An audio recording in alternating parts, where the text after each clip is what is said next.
Siempre he querido escribir la historia que me contó la fotógrafa, pero no hubiera podido hacerlo sin su permiso o su connivencia. Las historias de los otros son territorio inviolable, o así me ha parecido siempre porque muy a menudo hay en ellas algo que define o informa una vida, y robarlas para escribirlas es mucho peor que revelar un secreto. Ahora, por razones que no importan, ella me ha permitido esa usurpación y solo ha pedido a cambio que yo cuente la historia tal como ella me la contó esa noche, sin retoques, sin adornos, sin fuegos artificiales, pero también sin artificiales sordinas. «Comience donde comienzo yo», me dijo. «Comience con mi llegada al hato, cuando vi a la mujer. Y eso me dispongo a hacer aquí. Y lo haré con plena conciencia de que soy la forma que ella ha encontrado de ver su historia contada por otro y así entender, o tratar de entender, algo que se le ha escapado siempre». La fotógrafa tenía un nombre largo y largos eran sus apellidos, pero todos le decían J. Se había convertido con los años en una suerte de leyenda, una de esas personas de las que se saben cosas, que siempre vestía de negro, que no se tomaría un aguardiente ni para salvar la vida. Se sabía que hablaba sin prisas con la gente antes de sacar la cámara del morral, y más de una vez los periodistas escribieron sus crónicas con el material de lo que ella recordaba, no con lo que ellos habían logrado averiguar.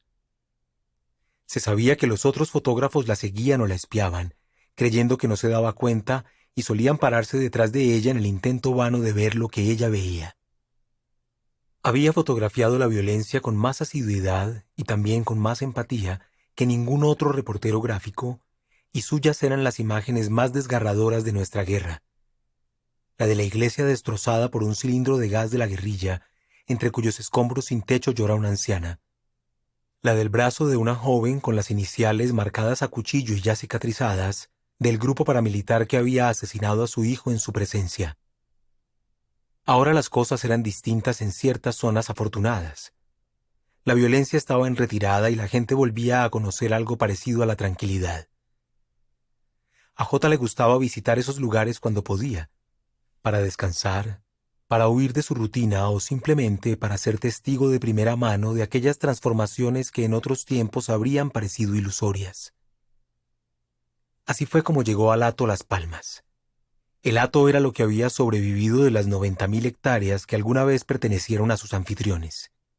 Los Galán nunca habían salido de los llanos ni tenían proyectos de rehacer la casa vieja y vivían satisfechos allí, moviéndose descalzos por el suelo de tierra sin espantar a las gallinas.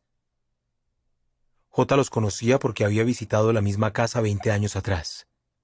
Por entonces los Galán le habían alquilado la habitación de una de sus hijas, que ya se habían ido a estudiar agronomía a Bogotá, y desde la ventana J veía el espejo de agua, que era como llamaban a un río de unos 100 metros de ancho, tan tranquilo que más parecía una laguna.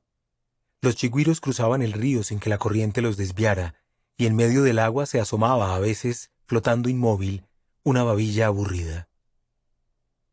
Ahora en esta segunda visita, J no dormiría en esa habitación llena de cosas ajenas, sino en la cómoda neutralidad de un cuarto de huéspedes con 2 camas y una mesita de noche entre ellas. Pero ella solo usaría una, y hasta le costó escoger cuál. Todo lo demás seguía igual que antes. Ahí estaban los chigüiros y las babillas y el agua tranquila, cuya quietud se había agravado por la sequía. Sobre todo ahí estaba la gente, porque los Galán, tal vez por su renuencia a salir del hato más que para comprar insumos, se las habían ingeniado para que el mundo viniera a ellos.